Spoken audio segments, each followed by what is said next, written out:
نبی پاک بے مثل و بے مثال ہے، لا مثل لہو ولا مثال لہ، حضور کی مثل بھی کوئی نہیں اور مثال بھی ہے ہی کوئی نہیں۔ اللہ کریم نے محبوب جیسا دوسرا بنائے ہی کوئی نہیں۔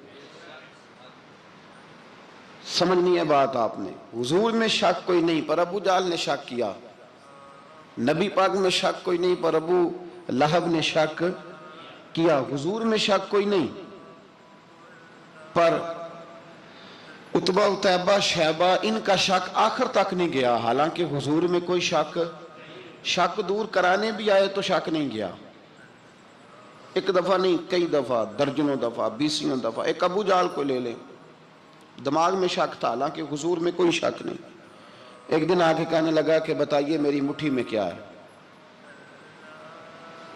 تو نبی پاک صلی اللہ تعالی علیہ وسلم نے فرمایا اگر میں نے بتا دیا، کہنے لگا اگر آپ نے بتا دیا تو میں کلمہ پڑھ لوں گا۔ حضور نے فرمایا میں نے بتا دینا ہے پر تو نے کوئی نہیں پڑھنا، میں بتا دینا ہے۔ کہ بتائیے، تو حضور نے فرمایا چل سودا کر لیتے ہیں، اگر جو تیری مٹھی میں ہے وہی بتا دے پھر تیرا کیا خیال ہے؟ تو نبی پاک صلی اللہ تعالی علیہ وسلم نے کہا کیا بھئی ابو جہل کی مٹھی میں؟ تو اس کی مٹھی میں کنکر تھے، کنکروں نے کلمہ پڑھنا شروع کر دیے۔ جب کنکروں نے کلمہ پڑھا، پتھر تھے وہ، انہوں نے کلمہ پڑھا، ابو جہل نے وہ کنکر زمین پہ پھینکے کہنے لگا اوہو تیرا جادو تو پتھروں پہاڑوں پہ بھی چلتا ہے۔ اب جملہ کہنے لگا ہوں سمجھ لینا، ابو جہل گوشت کا آدمی تھا، کنکر پتھر تھے، پتھر کلمہ پڑھ گئے، گوشت پوشت کا آدمی تھا پر کلمہ، کیونکہ یہاں کیا تھا؟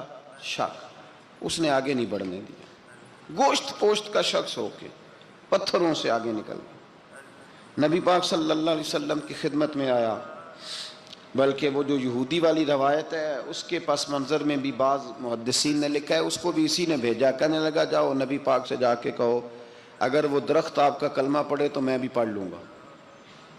درخت، اب درخت ہوتے تو جاندار ہیں پر کلمے تو کوئی نہیں نہ پڑھتے، درخت سے بھی تو انسانوں سے کلمہ پڑھنے کی بات، اگر درخت پڑھے تو میں پڑھ لوں گا۔ نبی پاک صلی اللہ علیہ وسلم دور بیٹھے تھے، درخت دور تھا، اور امام سیوطی علیہ رحمہ نے لکھا ہے درخت بھی کیکر کا تھا۔